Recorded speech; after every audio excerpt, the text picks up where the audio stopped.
Good morning दोस्तों। आज का हिंदू एडिटोरियल पीडीएफ में आपका स्वागत है। रिवीजन यूपीएससी आज आप देख रहे हैं 29 अगस्त 2023 में हम जल्दी से शुरू करते हैं लेक्चर को।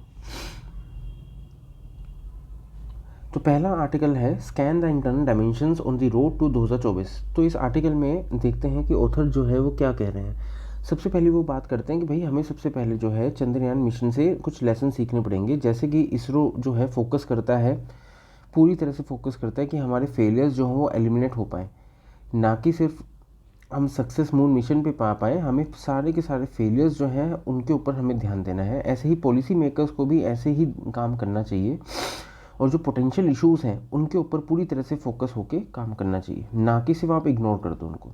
तो इंडिया का करंट सिनेरियो क्या है? इंडिया देखो भाई अभी फ़िलहाल जो है मून मिशन को सेलिब्रेट कर रहा है ना, और G20 मिशन भी होने वाला है। तो इसके लिए ज़रूरी चीज़ ये आ जाती है कि भाई अब हम जो है पुराने जो इश्यूज़ थे, जो प्री इलेक्शन ईयर में जो इश्यूज़ हैं उनको हम दरकिनार ना करें। फिर अगर हम बात करें ट्रबलिंग डेवलपमेंट्स की, लेकिन भाई देखो देर आर बहुत सारे कंसर्निंग डेवलपमेंट्स हैं जो भारत में अभी हुई है, जिसकी वजह से फ्यूचर प्रॉब्लम हो सकती है, इसलिए हमें उनको एड्रेस करना बड़ा ज़रूरी है। जैसे कि मणिपुर जो है आपको सबको पता है अभी बहुत सारी हिंसा हुई है। तो नॉर्थ ईस्ट रीजन में, ये म्यांमार के पास है, यहाँ पे बहुत सारा अनरेस्ट हुआ। तो सिचुएशन जो थी बहुत ही ख़राब हो गई और अभी भी उसमें पूरा पोटेंशियल है कि वो मणिपुर से फैल के बाकी स्टेट्स में भी जा सकती है, वो डिफरेंट ट्राइब्स में भी फैल सकती है, क्योंकि वहाँ पे कॉम्प्लेक्स ट्राइबल एफिलिएशंस हैं, बहुत सारे ट्राइब्स हैं वहाँ पे एक साथ। तो नॉर्थ ईस्ट रीजन जो है वहाँ पे बहुत ही एक इंट्रिकेट नेटवर्क है ट्राइबल एफिलिएशन का, जो कि अलग अलग ग्रुप्स को कनेक्ट करता है पूरे भारत के बॉर्डर्स में म्यांमार और बांग्लादेश के साथ। तो यही जो चीज़ थी पोटेंशियल ऑफ ट्रबल है, जो कि हमें मणिपुर के केस में देखने को मिला था, मिज़ोरम, कुकीज़, जोमीज़, चिन्स और नागास के बीच में। फिर है NSCN का IM का इन्फ्लुएंस, जो आपका national socialist council of Nagaland है ना, अभी भी उसका जो है पोटेंशियल है वहाँ पे कि वो वहाँ पे ट्रबल कोज कर सकता है, भले ही वहाँ पे कोशिश हो रही है कि उसके इन्फ्लुएंस को हम कम कर पाएँ। फिर हम एक और पॉइंट को याद रखें कि जो असम की सिचुएशन के बारे में बोलते हैं। देखो भाई असम के पास एक अलग अपनी चैलेंजेस फेस करने पड़ रहे हैं। भले ही जो ग्रुप जैसे कि United liberation front of Assam जो है और इंडिपेंडेंट और बोडो यूथ जो है, वो भले ही इस वक्त थोड़े से शांतिपूर्वक लग रहे हैं कि बिल्कुल चुप हो चुके हैं, लेकिन फिर भी एक अंडर करंट तो बह रहा है कि वहाँ पे टेंशन कभी भी आ सकती है, क्योंकि वहाँ पे वेपन्स और फायर आर्म्स जो हैं उन रीजन में बहुत ही ईजिली उनके पास अवेलेबल है। ठीक है, हम नेक्स्ट देखते हैं। तो अंडरलाइन टेंशन के बारे में अभी हमने बात कर ली कि वहाँ पे ऑलरेडी अभी है। भाई देखो जहाँ हथियार होंगे वहाँ पे लड़ाई तो होनी है ना, ये तो हमें मान के चलना चाहिए। फिर क्यों ज़रूरी है ऐसे इश्यूज़ को हमें एड्रेस करना, मतलब सॉर्ट आउट करना, क्योंकि ये पॉलिसी मेकर्स के लिए बहुत ही ज़रूरी होता है कि भाई आप सिचुएशन को प्रॉपर्ली एसेस करो और ऐसे इश्यूज़ को जल्दी जल्दी आप एड्रेस कर लो। और ऐसी चीज़ों के लिए आपको प्रिवेंटिव मेजर्स पे आपको ध्यान देना चाहिए, क्योंकि पोटेंशियल ट्रबल मतलब जो होने वाला है, देखो भाई हो सकता है ऐसा ट्रबल जो है जो हो सकता है, इसलिए अथॉरिटीज़ को चंद्रयान की अप्रोच से सीखना चाहिए किस तरह से। देखो ऐसे में बहुत काम आएगा ये वाला आर्टिकल। आप चंद्रयान की अप्रोच को आप भारत की जुड़ी हुई इश्यूज से आप जोड़ सकते हो, है ना, और आप कोशिश कर सकते हो कि ऐसे इश्यूज जो अभी वहाँ पे हैं उनको आप पूरी तरह से पहले ही एलिमिनेट कर दो, ना कि आप वेट करो कि वो बाद में चल के और बढ़ें। ठीक है, तो नेक्स्ट देखते हैं। फिर other threats need for vigil, बहुत सारे थ्रेट्स हैं जिनको हमें अभी भी दोबारा से हमें ध्यान देने की ज़रूरत है। जैसे कि हमें विजिलेंस रखनी है हिंटरलैंड में, भले ही डिफरेंसेस हैं मिलिटेंट कॉन्फ्लिक्ट, देखो नॉर्थ ईस्ट में और हिंटरलैंड में बहुत सारे अंतर हैं। वही कॉन्फ्लिक्ट की अलग अलग वैरायटीज़ वहाँ पे होती हैं और अलग अलग वहाँ पे लड़ाइयाँ होती हैं, क्योंकि वहाँ पे एक एक एक कॉन्फ्लिक्ट है माओइस्ट का। माओइस्ट थ्रेट अभी भी परसिस्ट कर रहा है, भले ही आपका जो माओइस्ट थ्रेट है वो अभी हाल फिलहाल में उनके अटैक्स जो हैं वो कम हो चुके हैं, लेकिन ये जो पीरियड ऑफ रिड्यूस एक्टिविटी 2007 के बाद से है, एक्टिविटी कम हुई है, लेकिन माओइस्ट का जो थ्रेट है वो अभी भी परसिस्ट करता है। और ग्लोबली एनालिस्ट ने अभी भी जो है सीपीआई माओइस्ट को एक टॉप टेररिस्ट ग्रुप के तौर पे इसको रिकॉग्नाइज करा जाता है। फिर 2020 के बाद से इनका वापस से रिसर्जेंस भी देखने को मिल रहा है ना, भले ही अभी जो है करंट मई से और उनका तरीका बदल चुका है, बेसिकली इनका आइडियोलॉजिकल मूवमेंट ही सबसे बड़ा हथियार होता है इनका, है ना। फिर लेगेसी ऑफ आइडियोलॉजिकल मूवमेंट की अगर हम बात करें, भाई भले ही माइस मूवमेंट जो है इवॉल्व हो चुका है, अभी भी वो इसका कनेक्शन जो है पुराने 1970-1960 के आइडियोलॉजिकल मूवमेंट से जुड़ा हुआ है, जिसको हम कहते हैं स्प्रिंग थंडर ओवर इंडिया, इसके लिए टर्म दी गई है। Then there are strategic challenges also, एस मूवमेंट ने this movement has adopted through a process of strategic mergers and demergers. So this has led to a new leadership pattern resulting in shift in priorities and strategies. So urban influence, the Maoists claim to have garnered significant support for their ideas within urban areas. Their assertion of being influencers of public opinion, ये कहते हैं कि ये public opinion के influencers हैं, influence करते हैं, is credible and should not be underestimated. क्योंकि भाई ये देखो लोगों की सोच को तो ये इन्फ्लुएंस करते ही हैं माइस्ट। सो मेजर अटैक्स और इलेक्शंस की अगर बात करोगे, हिस्टोरिकली माइस्ट ने बहुत सारे मेजर अटैक भी कराए थे, जैसे दांतेवाड़ा मैसेकर 2010 में हुआ, छत्तीसगढ़ का 2013 में हुआ, सुकमा 2017-21 में हुआ, है ना। तो धीरे धीरे जैसे जैसे जनरल इलेक्शन आ रहे हैं, नक्सलाइट और माइस्ट जो है वो वापस से पोटेंशियल थ्रेट की तरह काम में आ चुके हैं, अपने पंख वापस से पसार रहे हैं। फिर राइट विंग टेरर की अगर हम बात करें, तो एक राइट विंग टेरर भी जो है इमर्ज होते जा रहा है, ये भी एक सिग्निफिकेंट कंसर्न है ना। जियोपॉलिटिकल फैक्टर्स जो है बहुत हद तक जो है ऐसी चीज़ों को एक ट्रेजेक्ट्री प्रोवाइड करते हैं, और ग्लोबल सिनेरियो के केस में इंडिया जो है बहुत ही विजिलेंट इंडिया को रहना पड़ेगा ऐसे राइट विंग टेरर के लिए। फिर है इस्लामिक स्टेट जो है वो रिसर्च करती जा रही है, वापस से आ रही है। पहले ये माना जा रहा था कि भाई आईएस जो है 2019 के बाद से डिक्लाइन में आ चुकी है, लेकिन अब फिर से जो है मेजर रिसर्जेंस देखा जा रहा है ना। और ख़ासकर लीडरशिप इश्यूज इनके पास अब अबू हफ्स अल हशमी अल कुरैशी है इनका न्यू कालिफ। एक नई वेपन सप्लाई लाइंस भी बनी है ना। जो आपके इस्लामिक स्टेट है उसने अपने पास आने के लिए रेगुलर सप्लाई लाइंस खोल रखी हैं। वो एक एडवांस वेपनरी लेते हैं, ऐसी वेपनरी जो कि नाटो से कंपैरिजन में है ना, तो उनके पास वेपनरी बहुत अच्छी अच्छी हैं।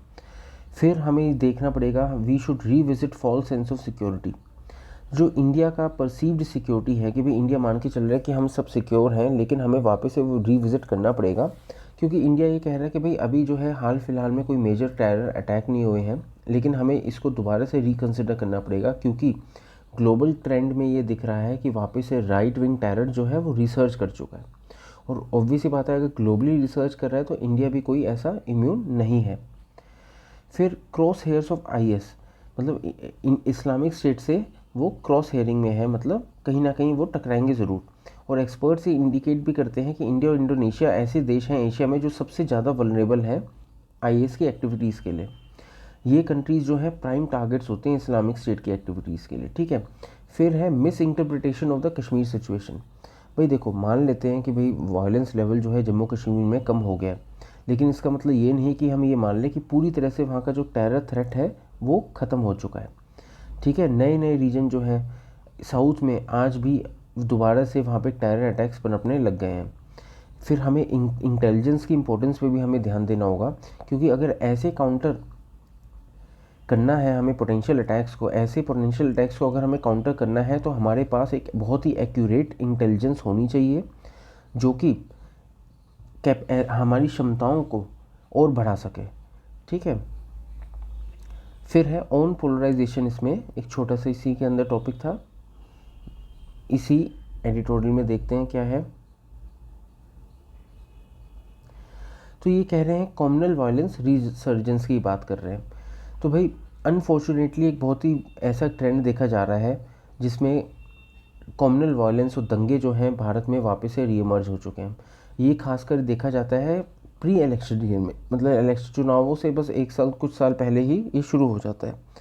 फिर पोलराइजेशन अलोंग रिलीजियस लाइंस की भी ये बात करते हैं। देखो, धर्मों के आधार पे भी पोलराइजेशन हो जाता है। पोलराइजेशन मतलब दो पोल पे अलग अलग वो खड़े हो जाना, ठीक है। सो जो कम्युनल वायलेंस बढ़ रहा है मेनली जो है इसकी वजह से बढ़ रहा है, क्योंकि पोलराइजेशन जो है रिलीजियस लाइन के ऊपर ज़्यादा हो चुका है। इस पोलराइजेशन की वजह से टेंशन्स क्रिएट हो रही हैं और कॉन्फ्लिक्ट भी क्रिएट हो रही हैं अलग अलग रिलीजियस कम्युनिटीज़ के बीच में। फिर है wide spread pockets of tension, ये बात करते हैं। देखो, कम्युनल टेंशन की अगर बात करें तो ऐसा नहीं है कि कुछ स्पेसिफिक स्टेट हो या छोटे छोटे रीजन में ही वो फैला हुआ हो, ऐसा बिल्कुल भी नहीं है।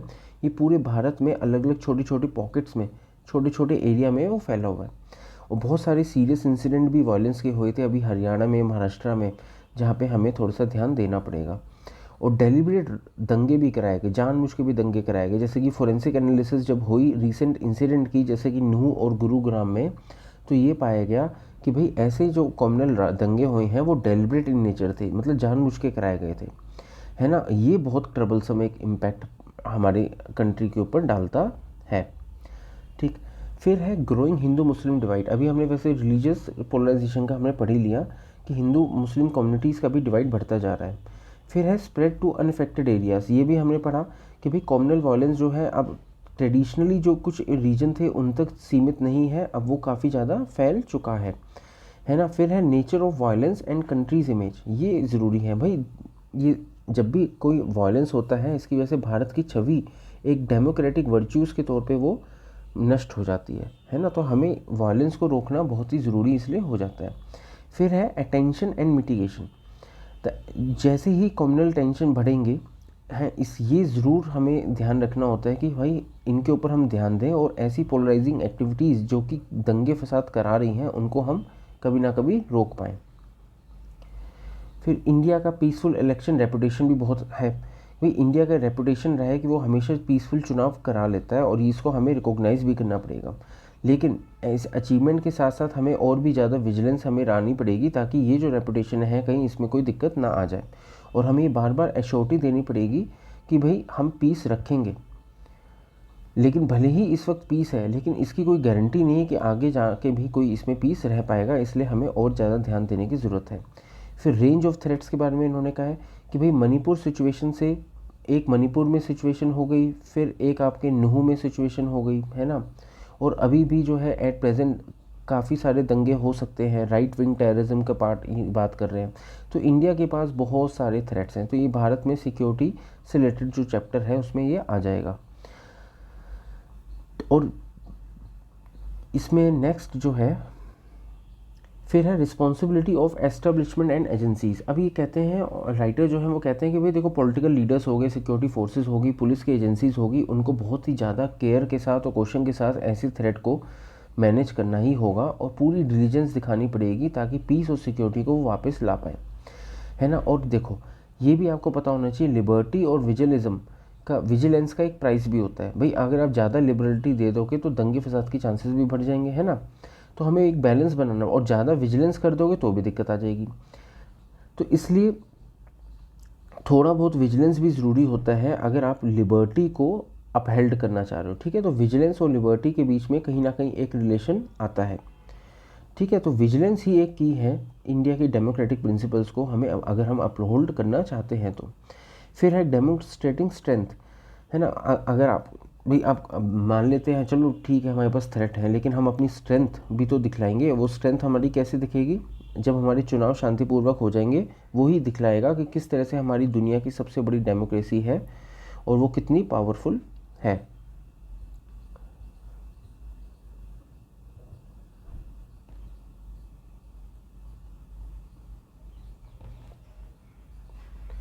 फिर है next, at Delhi summit demonstrate the climate leadership. ये टॉपिक है, एडिटोरियल है। तो इसमें देखते हैं राइटर क्या कह रहे हैं।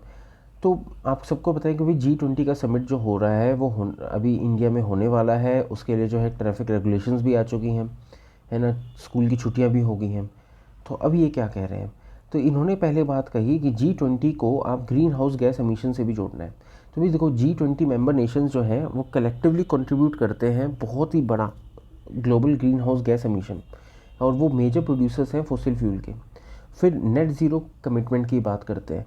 भले ही ये कहते हैं कि भले ही इनके एमिशन और जो फॉसिल फ्यूल प्रोडक्शन है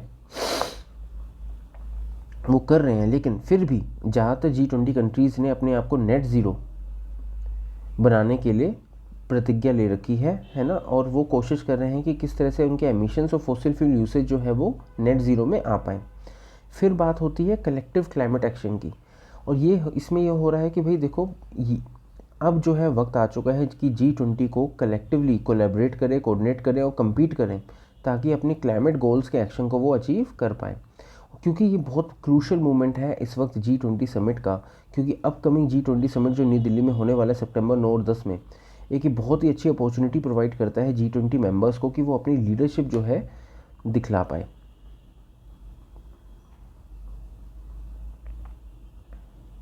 हम नेक्स्ट देख लेते हैं।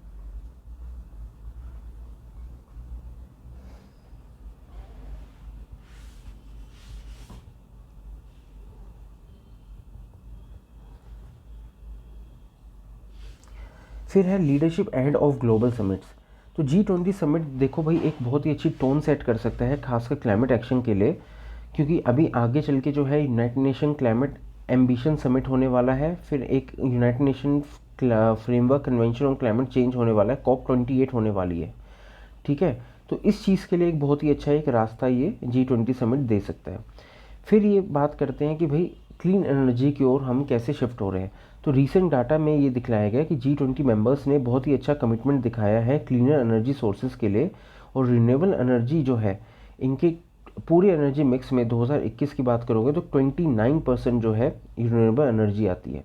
वही अगर 2010 की अगर आप बात करते तो तब वो 19% ही सिर्फ रिन्यूएबल एनर्जी हुआ करती थी। फिर है इंडियाज़ रिन्यूएबल एनर्जी प्रोग्रेस। तो इंडिया ने देखो बहुत ही एडवांसमेंट कर ली है अपनी रिन्यूएबल एनर्जी प्रोडक्शन में।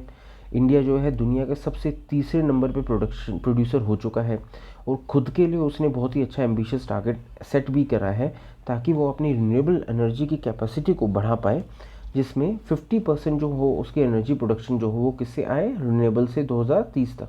तो इंडिया का टारगेट क्या है, 2030 तक 50% जो उसकी एनर्जी आए वो रिन्यूएबल एनर्जी से आए, और इंडिया ने वो अचीव कर लिया है, और थर्ड लार्जेस्ट प्रोड्यूसर तो इंडिया है ही। फिर है नीड फॉर एक्सेलरेटेड शिफ्ट, मतलब यही कह रहे हैं कि भाई हमें जल्दी जल्दी जो है इन चीज़ों को और हमें ध्यान देना है। फिर है इंश्योर क्लियर गवर्नेंस स्ट्रक्चर्स, कि भाई आपके गवर्नेंस स्ट्रक्चर्स बहुत अच्छे हों। कि कैसे अच्छे होंगे, वो ऐसे अच्छे होंगे भाई देखो, एनहांसिंग गवर्नेंस, आप गवर्नेंस को बढ़ाओ ताकि आप एनर्जी ट्रांजिशन की ओर बढ़ पाओ। G20 कंट्रीज़ का पूरा ध्यान होना चाहिए कि आप किस तरह से गवर्नेंस के प्रोसेस पे आप अपने इम्प्रूव कर पाओ ताकि आप एक इक्विटेबल एनर्जी ट्रांजिशन में आ पाओ, नेशनल और लोकल लेवल, मतलब जो रिन्यूएबल एनर्जी से नेशनल लेवल पे यूज़ ना हो, सब जगह लोकली लेवल पे भी यूज़ होनी शुरू हो जाए। फिर हमें इंक्लूसिविटी और इक्विटी का भी ध्यान देना है कि गवर्नमेंट को ये इंश्योर करना चाहिए कि भाई जो भी एनर्जी ट्रांजिशन प्रोसेस हो रहा हो वो सभी स्टेक होल्डर्स को लेकर हो, है ना, और उसके आउटकम जो निकले वो इक्विटेबल हो। ऐसा नहीं हो कि कोई किसी को फ़ायदा हो रहा है और किसी को नुकसान हो रहा है, ठीक है। फिर रिस्पॉन्सिबिलिटी और मैंडेट्स की भी बात होनी चाहिए कि भाई एक बहुत ही अच्छे क्लियर रोल और मैंडेट डिफाइंड होने चाहिए सब मंत्रालयों के बीच में और गवर्नमेंट लेवल्स के बीच में, कि भाई आपका ये काम है, आपका ये काम है, आप ये सब काम करोगे तभी जाके ऐसी चीज़ें अचीव हो सकती हैं। फिर आपको प्रोग्रेस जो हो रही है, प्रोग्रेस के इंडिकेटर्स को भी आपको एक्सपेंड करना है। आपको प्रोग्रेस इंडिकेटर्स जो है नॉर्मल जो ट्रेडिशनल मैट्रिक्स हैं, जैसे कि नेट जॉब क्रिएट कितनी हुई, इकोनॉमिक ग्रोथ कितनी हुई, इन सब से आपको आगे बढ़ना है।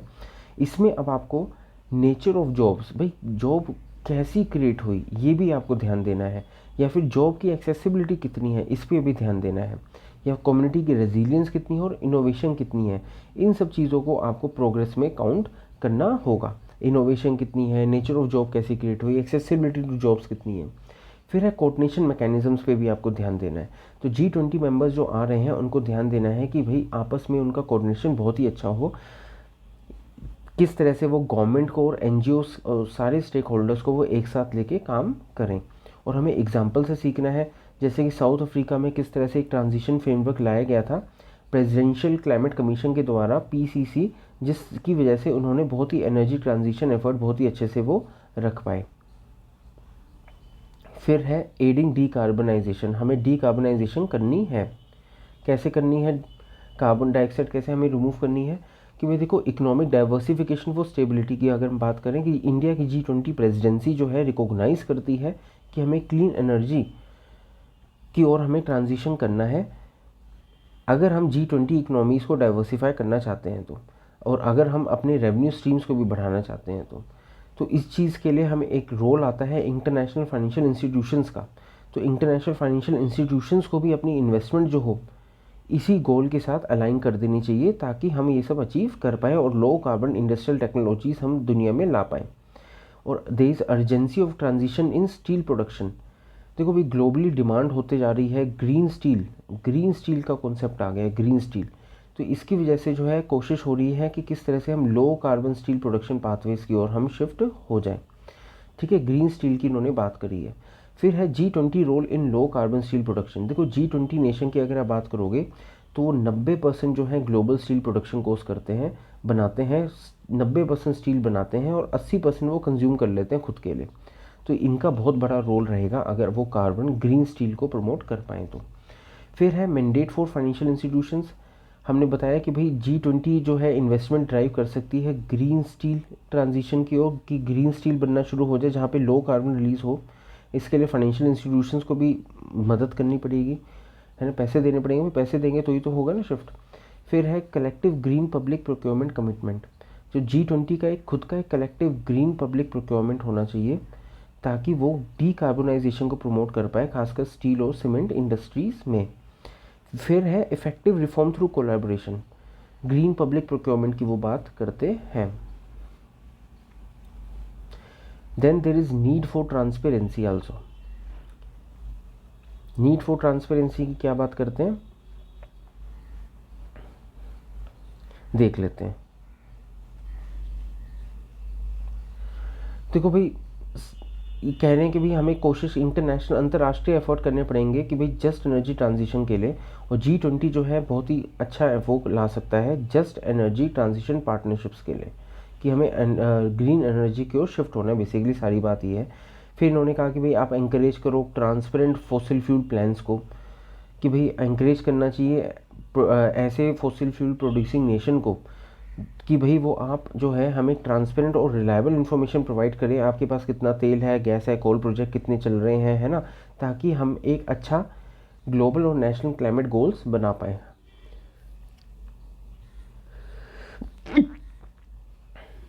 फिर है कोलैबोरेशन ओवर कंपटीशन। हमें कॉम्पीट ना करते हुए हमें कोलैबोरेशन के ऊपर पूरा ध्यान देना होगा, क्योंकि G20 लीडरशिप जो है वो इंश्योर कर सकती है कि कलेक्टिव एफर्ट हो पाए नेशन के सस्टेनेबल एनर्जी को पाने के लिए, सब मिलके काम करें ना कि कम्पीट करें, है ना। फिर एक स्ट्रॉन्ग लीडर्स डिक्लेरेशन भी आई G20 समिट में। तो जो अपकमिंग G20 समिट है न्यू दिल्ली में एक बहुत ही अच्छा मूवमेंट भी प्रोवाइड करता है हेड ऑफ स्टेट और गवर्नमेंट को कि भाई एक रोबस्ट लीडर डिक्लेरेशन भी वो सबमिट कर पाए। फिर इसने बात करी एक just affordable inclusive energy transition pathways, है ना, ये थोड़ा सा अच्छा टर्म है, JAI, just affordable inclusive energy transition pathways. फिर अर्जेंसी है और इस वक्त बहुत ही अर्जेंट है ये मैटर, है ना, और हमारे पास बिल्कुल भी वक्त नहीं है कि हम इसको वेस्ट कर पाएँ। फिर एक छोटा सा आर्टिकल है ओल्ड टाइज इंडिया और ग्रीस के बारे में, किस तरह से इंडिया और ग्रीस जो है अपने पुराने रिलेशनशिप को वापस से रिवाइव कर रहे हैं। तो भाई 1983 के बाद से कोई भी इंडियन प्राइम मिनिस्टर ने ग्रीस में विज़िट नहीं करा है ना, तो इसका मतलब है कि भाई हाई लेवल कॉन्टैक्ट इम्पैक्ट इतना अवेलेबल नहीं है। चूँकि इतना अवेलेबल नहीं है इसकी वजह से को क्लोज स्ट्रेटेजिक टाइज ग्रीस के साथ इंडिया की नहीं है। लेकिन अभी प्राइम मिनिस्टर नरेंद्र मोदी की रीसेंट विजिट हुई है ग्रीस में, है ना, ये दिखलाता है किस तरह से हमें अपने बायलैटरल टाइज जो हैं बढ़ाने हैं। खासकर जो ग्रीस का प्राइम मिनिस्टर का नाम है काइरियाकोस मित्सोटाकिस, है ना। फिर हमें स्ट्रेटेजिक पार्टनरशिप भी अपनी बढ़ानी है ना, किस तरह से हमें अपने डीपर लेवल ऑफ कोलैबोरेशन हमें अपने करने हैं।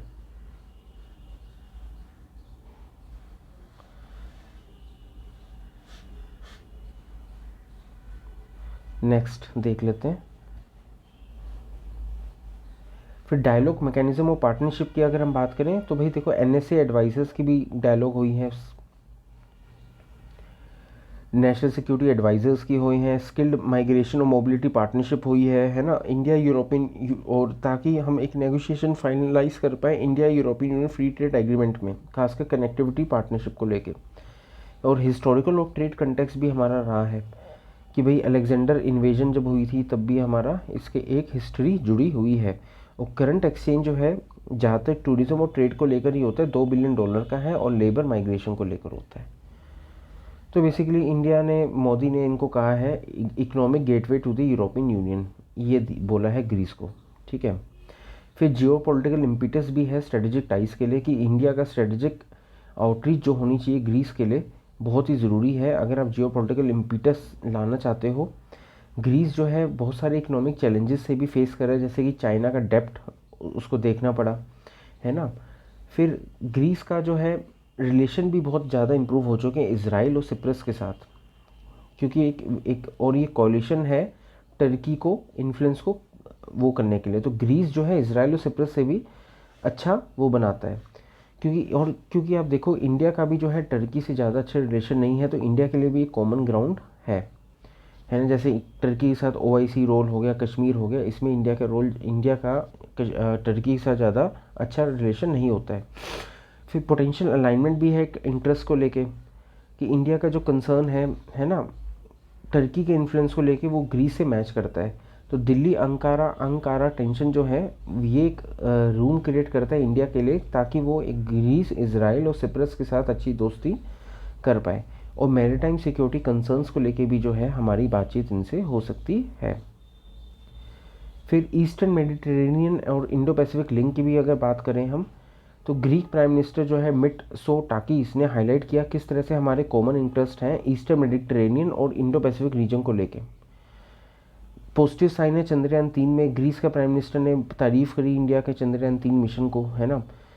और इसमें इन्होंने बताया कि किस तरह से एक बहुत ही अच्छा ओमेन है इंडिया ग्रीस रिलेशन के लिए, है ना। और इसी वजह से हमें जो है फेवरेबल विंड्स ऑफ कोऑपरेशन जो है दोनों आपस में हमें यूज़ करने चाहिए। और आर्टिफैक्ट्स रिस्टोरेशन की बात हो रही है कि भाई ग्रीस में जो है आर्टिफैक्ट जो चले गए थे, जो प्लंडर हुए थे कॉलोनियल पावर के दौरान, वो हमें वापस कर दिए जाएं। फिर आर्टिकल है India needs comprehensive sexuality education. तो अगर आप बात करोगे भाई preventive child abuse through comprehensive sexuality education की, CSE, तो चाइल्ड अब्यूज़ प्रिवेंशन बहुत ही अच्छे से एड्रेस किया जा सकता है अगर हम इस CSE को, कॉम्प्रिहेंसिव सेक्सुअलिटी एजुकेशन को हम ला पाएँ। CSE है क्या? CSE एक करिकुलम बेस्ड अप्रोच है जो कि कवर करती है कोग्निटिव को भी, इमोशनल, फिजिकल और सोशल एस्पेक्ट ऑफ सेक्सुअलिटी को, है ना। इसके एक्सटेंट क्या है? तो NCRB national crime record bureau के अकॉर्डिंग 51,863 केसेस हुए थे अंडर पॉक्सो एक्ट इन 2021 में, है। और इसमें जो है 64% केस जो थे वो सेक्सुअल असॉल्ट के थे, ठीक है। तो इम्पोर्टेंस क्या है कॉम्प्रिहेंसिव सेक्सुअलिटी एजुकेशन की? यही है ताकि वो एक एज अप्रोप्रिएट सेक्सुअलिटी को एड्रेस वो कर पाए।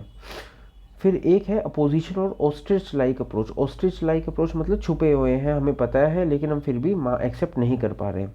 तो कुछ स्टेट गवर्नमेंट जो है और कुछ सोसाइटी जो है इस CSE कॉम्प्रिहेंसिव सेक्सुअलिटी एजुकेशन को अपोज करते हैं। ये कहते हैं कि भाई ऐसे CSE से भारत के जो बच्चे हैं वो बहुत ही ज़्यादा सेक्सुअलाइज हो जाएंगे, और वो ऐसी चीज़ें जो होती हैं वो इंडियन वैल्यूज़ के विरुद्ध आती हैं।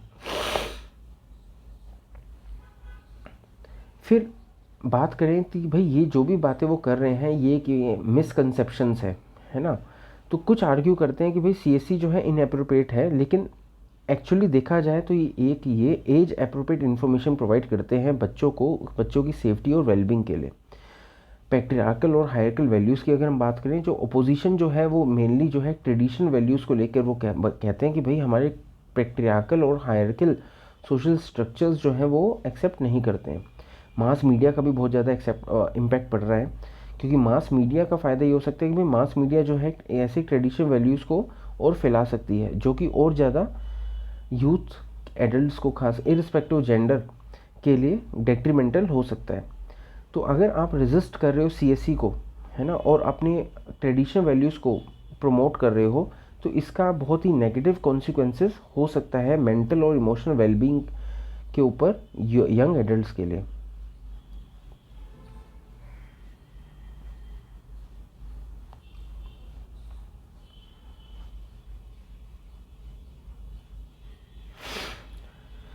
फिर कंसेंट एंड पोक्सो केसेस अगर हम देख लें, तो मद्रास है, दिल्ली है, मेघालय हाई कोर्ट है ना, along with chief justice of India है, इन्होंने कंसर्न रेज करे हैं कि भाई किस तरह से क्रिमिनलाइजेशन होते जा रहा है कंसेंट देने, कंसेंशुअल एडोल्सन रिलेशनशिप का भी। भाई मतलब अफेयर होता है, पेरेंट्स जो होते हैं पोक्सो एक्ट में दायर कर देते हैं मुकदमा।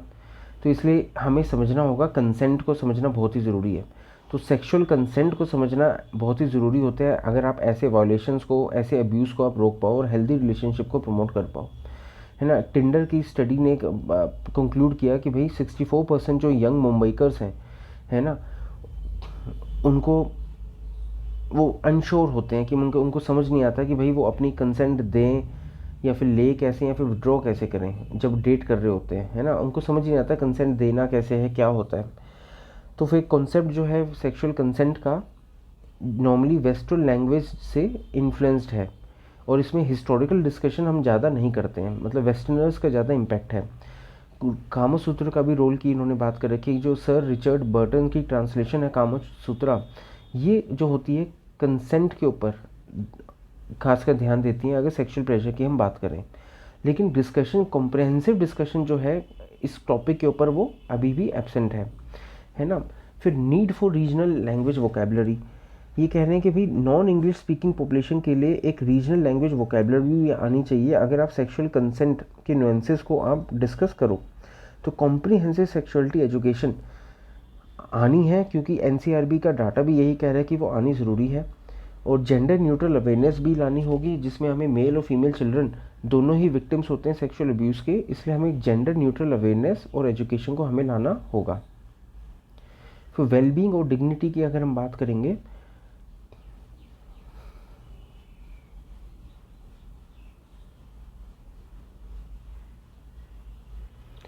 तो कॉम्प्रिहेंसिव सेक्सुअलिटी एजुकेशन और ह्यूमन राइट्स को जोड़ के हमें देखना होता है कि भाई यूनाइटेड नेशन पॉपुलेशन फंड भी जो है एम्फसाइज करता है right to access comprehensive sexuality education, कि ये एक फंडामेंटल ह्यूमन राइट है, क्योंकि सीएससी जो है वो एम्पावर करता है यंग लोगों को कि वो अपनी हेल्थ को, वेलबींग को, डिग्निटी को वो बचा के रखें।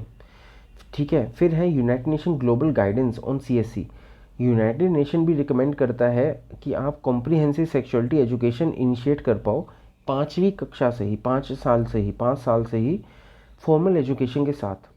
तो लोग जो हैं बहुत सारी चीज़ों के बारे में जानते हैं, हमारे शरीर कैसा है, इमोशंस कैसे होते हैं, कंसेंट के प्रिंसिपल्स क्या होते हैं, है ना, और आप कैसे वायलेंस को, बुलिंग को, अब्यूज़ को आप रोक सकते हो।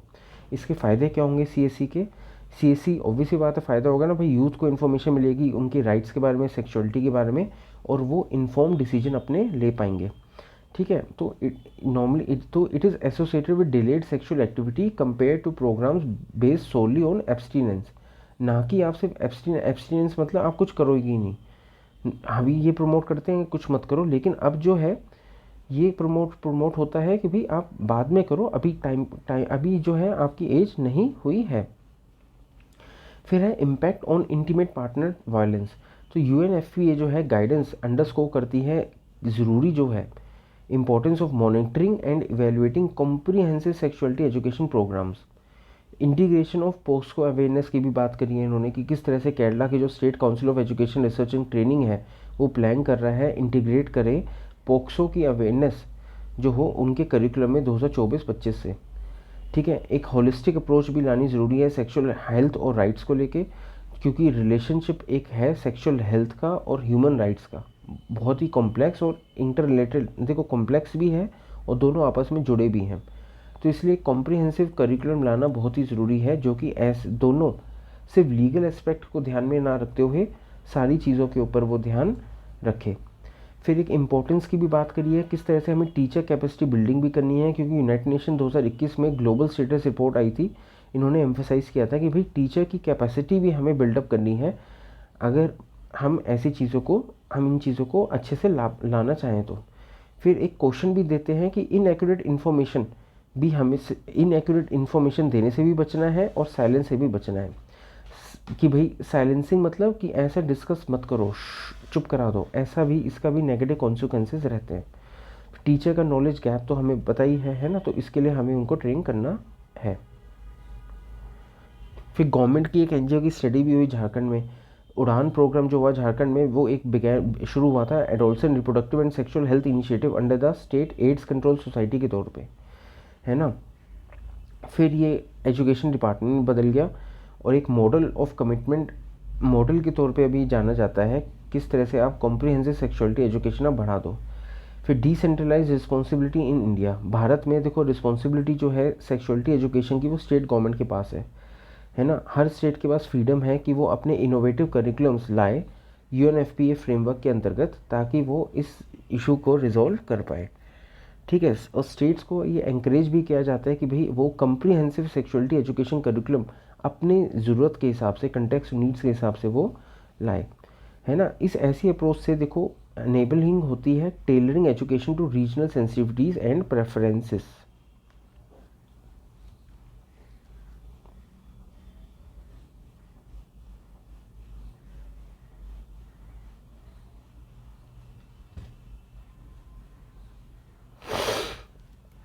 फिर है news media versus open AI chat GPT.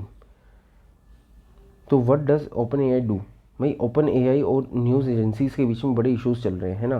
तो न्यूज़ मीडिया ऑर्गेनाइजेशन के एक्शन क्या है? देखो एक ग्रुप है जो न्यूज़ मीडिया ऑर्गेनाइजेशन जैसे कि New York Times, Reuters, CNN, Australian broadcasting corporation, है ना, उन्होंने क्या कर दिया है, ओपन एआई का जो एक्सेस था इनके कंटेंट को लेकर रोक लगा दी है, नहीं आप एक्सेस नहीं कर पाओगे। क्योंकि अभी न्यूयॉर्क टाइम्स प्लान कर रहा है कि वो ओपन एआई को स्यू कर पाए कॉपीराइट वायलेशंस के लिए, ठीक है। तो ओपन एआई का कोर फंक्शन क्या है? देखो ओपन एआई एक क्रिएटर है आर्टिफिशियल इंटेलिजेंस सॉल्यूशन का। इसने चैट जीपीटी बनाई, है ना। तो चैट जीपीटी की कैपेबिलिटीज़ बहुत ज़्यादा है।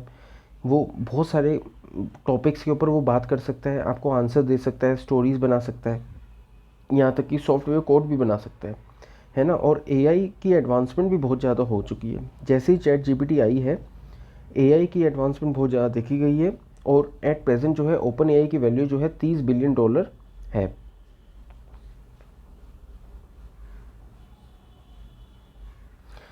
तो हुआ क्या, न्यूज़ आउटलेट और ओपन एआई के बीच में हुआ क्या, ट्रिगर कैसे हुआ कि भाई न्यूज़ आउटलेट्स और ओपन एआई के बीच में लड़ाई तब शुरू हुई जब न्यूज़ ऑर्गेनाइजेशन न्यूयॉर्क टाइम्स हो गया, उन्होंने बहुत ही स्टैंड ले लिया कि उनका कंटेंट जो है ओपन एआई का लार्ज लैंग्वेज मॉडल्स LLMs जैसे चैट जीपीटी यूज़ कर रहे हैं।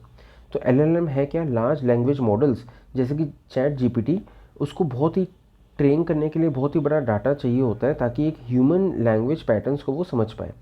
तो अगर वो ऐसे डाटा को ट्रेन करेंगे, ये बहुत ही ज़रूरी होता है चैट बॉट्स के लिए कि वो अच्छे से क्वेरीज़ को वो आंसर दे पाए। तो डाटा सोर्सेज कहाँ से आते हैं LLMs को, लार्ज लैंग्वेज मॉडल को ट्रेन करने के लिए? गूगल हो गया, मेटा हो गया, ओपन एआई हो गया, है ना। तो ये बहुत ही सारा डाटा सोर्सेज को यूज़ करते हैं जैसे social media post, news articles, Wikipedia, e books, online content, ताकि वो अपने LLMs को ट्रेन कर पाएँ। वेब स्क्रैपिंग जिसको कहते हैं, वेब स्क्रैपिंग मतलब वेब को छछोलना, देखना, जिसको हम कहते हैं crawlers, is use to compile this data for training, है ना। वेब स्क्रैपर्स जो होते हैं ना, वो थोड़ा थोड़ा डाटा करते हैं ताकि इसको वो ट्रेन कर पाए, इसको स्क्रॉलर्स कहते हैं इनको, ठीक है। तो न्यूज़ आउटलेट ऑब्जेक्शन क्या है कि वही वो ये कह रहे हैं कि जब ओपन एआई के वेब क्रॉलर जीपीटी बॉट, उन्होंने जो है अब उनका कंटेंट जो है इन्होंने न्यूज़ मीडिया से चुराया है, लिया है ना। और उन्होंने ओपन एआई को बताया कि भाई उनका कंटेंट जो है वो आप यूज़ नहीं कर सकते, कि आप चैट जीपीटी को ट्रेन करने में यूज़ नहीं कर सकते, और या फिर ऐसे ही सिमिलर एआई प्रोडक्ट्स को ट्रेन करने में आप यूज़ नहीं कर सकते। तो मीडिया कंपनीज अपसेट क्यों है भाई? मीडिया कंपनी के कंसर्न है वो अपसेट इसलिए हैं कि भाई क्योंकि ओपन एआई जो है वेब क्रॉलर यूज़ कर रहा है उनके पब्लिश्ड कंटेंट को यूज़ करने में, और मीडिया आउटलेट्स को कोई भी फ़ायदा नहीं पहुंच रहा है। Unlike search engine, open AI, देखो सर्च इंजन में तो फ़ायदा होता है ना मीडिया का, लेकिन ओपन एआई में कोई भी इनका फ़ायदा नहीं हो रहा है, म्यूचुअली बेनिफिशियल रिलेशनशिप नहीं बन पा रहा है। तो अगर आप सर्च इंजन से वो कंपेयर करोगे, जैसे कि गूगल इंडेक्स वेबसाइट्स, गूगल क्या करता है, वेबसाइट को इंडेक्स करता है और उनकी न्यूज़ आर्टिकल्स को स्निपेट छोटे छोटे ले आता है। तो search engine basically user traffic को यूज़ करता है न्यूज़ वेबसाइट की ओर लाने में, मतलब सारा ट्रैफिक जो है हम सब जो है उन न्यूज़ वेबसाइट की ओर चले जाते हैं, इसलिए मीडिया को फ़ायदा होता है। लेकिन ओपन एआई क्या कर रहा है, ओपन एआई इनका डाटा यूज़ कर रहा है और उन न्यूज़ मीडिया को कोई भी मॉनेटरी और ट्रैफिक बेनिफिट नहीं मिल पा रहा है, ठीक है। मतलब बेसिकली उनका डाटा यूज़ करके वो खुद के आंसर जनरेट कर देता है। तो मीडिया को क्या फ़ायदा हुआ? गूगल तो है, सारा ट्रैफिक जो है हम सब जो है उस न्यूज़ मीडिया को खोल खोल के देखते हैं, ट्रैफिक आ जाता है तो पैसा आ जाता है। सो लाइसेंसिंग एंड प्रॉफिट कंसर्न के ऊपर सारा क्वेश्चन है। तो न्यूज़ आउटलेट जो है वो असर्ट कर रही हैं कि भाई अगर उनका वो कंटेंट यूज़ कर रहे हैं एआई को ट्रेन करने के लिए, तो उनके पास अच्छा लाइसेंस होना चाहिए, लाइसेंस लो तो करो। तो मीडिया कंपनी परसीव कर रही है चैट जीपीटी को एक बहुत ही पोटेंशियल कॉम्पिटिटर के तौर पे, जो कि उनकी जर्नलिज्म का प्रॉफिट जो है वो खा रहा है। तो पोटेंशियल इम्पैक्ट होने वाला है जर्नलिज्म के ऊपर। कुछ न्यूज़ आउटलेट जो हैं चैट जीपीटी को एक आंसर जनरेट करने वाली मशीन समझ चुके हैं और वो यूज़ भी कर रहे हैं रिपोर्टिंग में उसका। तो वे फॉरवर्ड क्या है, तो भाई की क्वेश्चन जो है ये है कि भाई क्या whether using data to train ChatGPT without permission और कंपनसेशन, क्या वो वायलेट करता है?